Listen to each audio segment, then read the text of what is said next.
Hey guys, welcome back to this lecture as a Prometheus implementation with long-term storage as PromiScale. In this lecture, we will understand how we can make this implementation where we will have highly available Prometheus cluster along with the remote storage as PromiScale.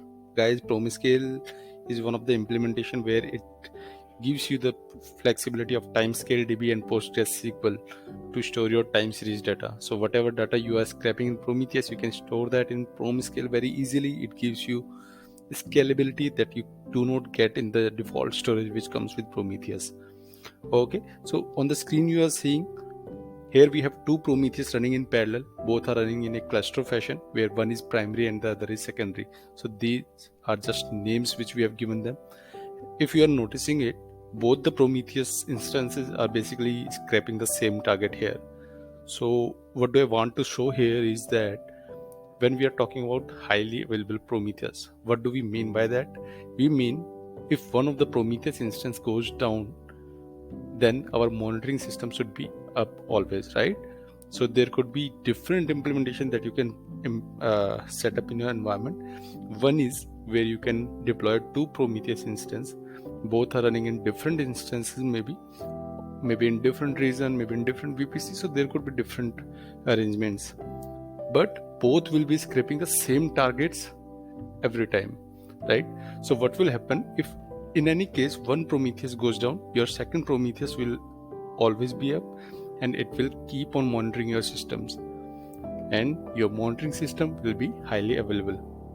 Now for the remote storage, we are saying we are using the PromiScale DB here. PromiScale gives you the flexibility. You can use the adapter here, so you can easily get the adapter which works with PromiScale to make the bridge between your Prometheus instance and PromiScale. So what basically happens is that in Prometheus you configure an adapter. That adapter talks to the PromiScale in the backend, right? So this way your communication happens. Now how would PromiScale know? Okay, you have the high availability cluster, but PromiScale should also support it. How would it support it? It would be possible with the external labels if you have deployed with your Prometheus instances. So guys, if you check the Prometheus icons here, we have created two boxes here. In the boxes we have external labels defined here. So this external labels basically tells Prometheus, okay, this Prometheus instance belongs to Prometheus cluster and the replica value is primary here. Okay, so what will happen? You will create the external tabs for both the Prometheus instances. Your replica key will be different for both. That should be the unique one, but the cluster key and value should be the common. Like in this screenshot, you can see cluster and cluster's value is Prometheus in both the cases, but replica is like primary and secondary. So this gives the instruction to PromiScale, okay, I am the primary, I am the secondary, both belongs to the same cluster. So PromiScale will take care of the high availability. Now in PromiScale as well, when you deploy it, you'll have to pass a flag that makes it or that enables the high availability feature of PromiScale. Okay guys, now we are done with the storage. Now the next thing is, how would you persist the data of PromiScale?